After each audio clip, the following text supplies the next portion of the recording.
easy. But identifying lies in our life is actually really tricky because God has given all of us a capacity to have some kind of free will, right? We love freedom. We love free will. And part of that free will means that we have a capacity to believe things that are not true. You and I have a capacity to believe ideas that are not true. That's part of the idea of having a free will. That's what creates imagination. That's what creates creativity. But part of the negative side of that is that we can actually believe ideas that are not congruent with how God has designed it. So how do we know when we're believing a lie or not?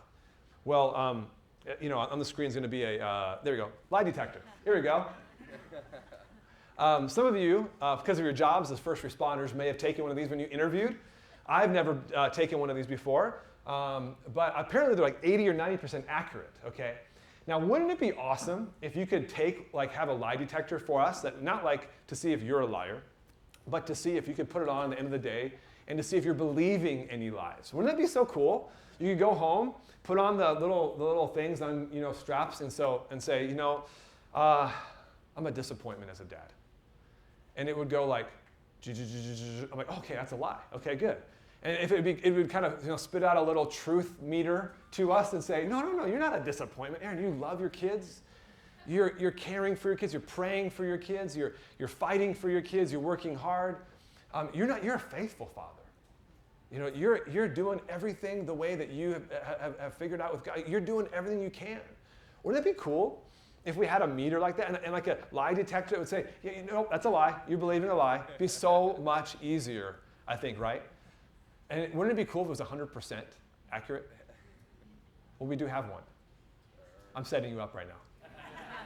His name is Jesus, and it's the truth that he taught, and it's the Bible. So one of the most famous titles for Jesus is Rabbi. And Rabbi means teacher. And a good teacher teaches truth. That's what a good teacher does. Not passes on information, but passes on life-changing truth. That's what a teacher does. And so I know we're starting school, or we already started, and thank God for all the teachers in the house. And that's what your job is, right? Your job is to change kids' lives. In fact, some of you may have had a teacher in school or college or high school that changed your life. For me, it was Chip Faninga. He was a varsity women's volleyball coach, and he was my freshman science teacher. I don't know, where's Ryan at? Ryan. There we go. Hey, man. Dude, you got to look him up, bro. So Ryan in the back, he is the Ontario Christian women's varsity coach. Y'all got to go support his team this year, okay? Yeah? Get to a couple games, encourage their team. But Chip Faninga, he's a legend in CIF, okay? And this guy was awesome. He'd walk into freshman biology class with a Hawaiian t-shirt on. He would surf before school with all the guys. I'm like, this guy is cool. And he changed my life. Well, Jesus is a teacher unlike any other. And so Jesus taught in such a way that it changed lives. And in John 18:37, he said to Pilate about his view of teaching. He said this: the reason I was born and came into the world was to testify to the truth. Everyone on the side of truth listens to me. Jesus came to teach truth. But listen to that last statement. Everyone on the side of truth listens to me. Now, if anybody but Jesus says that to you, run away, okay? Only Jesus can say this and not be narcissistic. And the reason why is because in John 14:6, Jesus said, I am the way and the truth and the life. No one comes to the Father but through me. You see, Jesus didn't just claim to teach truth. He claimed to be the truth. Jesus is the personification of truth.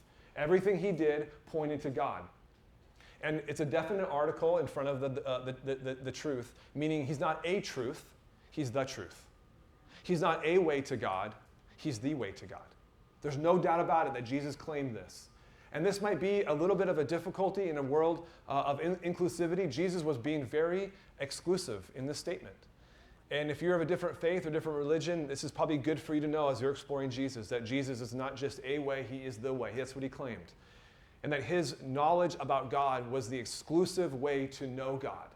And so he can say that anyone who believes in me is on the side of truth because he believed himself to be the truth. Jesus wasn't just teaching truth, or wasn't just teaching ideas, he was the truth. His teaching was different than anybody else.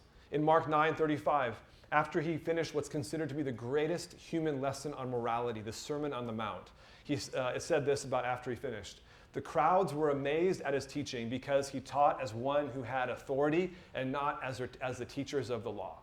Now, what did it mean that he taught as one with authority? See, up to that point, rabbis in Jesus' day would teach kind of lessons from the Old Testament, and they would give little insights, right? Well, Jesus taught independent teaching. He taught new teaching that was on par with Scripture when people heard it. When they heard Jesus taught, they thought, this is something new, this is authoritative, this is equal to what I know in the Old Testament. It had an authority to it, and everyone felt it when they heard Jesus. I can't wait to hear Jesus teach in heaven one day. It's going to be awesome. All of us get to just sit around, and he gets to teach and talk to us about whatever he's going to tell us. It's going to be amazing that one day, right? A non-Jewish scholar named Jacob Nesner said this about Jesus as a rabbi and teacher. No other rabbi has taught as an independent authority. None left a category of I sayings. Now, what are I sayings? Well, Matthew 5:21 and 22. I know I'm giving a fire hose here of Scripture, but it said this. You've heard it said from people long ago, you shall not murder, and anyone who murders will be subject to judgment. But I tell you. See what Jesus did there? He quotes an Old Testament idea, but then he says, but I tell you. Now he's going to give a new independent teaching. And when people heard this independent teaching, they experienced it as being on par with God himself. Only Jesus could do that, because Jesus is our truth. And because what Jesus teaches, and because he is the truth, and because he speaks with authority, the authority of God, his truth can set us free. In John 8, 31 and 32. This is a passage I really want you to sit with this week in your own time, your own devotions, if you have time to go back over it. Jesus is speaking to some Jews who believed in him. And he was afraid. He was afraid that they would give up on him because of the pressure to give up on following him. And he said this to the Jews who had believed in him. If you hold to my teaching, you are really my disciples. Then you will know the truth, and the truth will what? Set you free. Jesus says you can know truth. And he says his truth can set us free. You can know truth. Truth can be known. We live in a world, friends, where you're told there's no truth anymore. We live in a world where right is up, wrong is up. Oh, right is wrong, wrong is right. Right? That's got that mixed up. And part of it has to do with the fact that we've given up on the idea of truth in our world. We've lost the foundation of truth. People say, well, you have your own truth, and you have your own truth. And yeah, we all have our own experiences. But there is an absolute truth. And that truth is what Jesus holds, because he is it. And that's good news, because some people here began to think, or maybe you think, that Jesus and following him is blind faith. Following Jesus does require faith, but it's not always blind.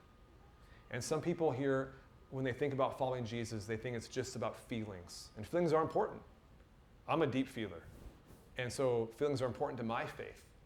But feelings are not just what it's about. It's about knowledge, and it's about truth. Our faith is founded on truth. And then that truth can set us free. And what can it set us free from? From the lies that we believe that lead us to sin.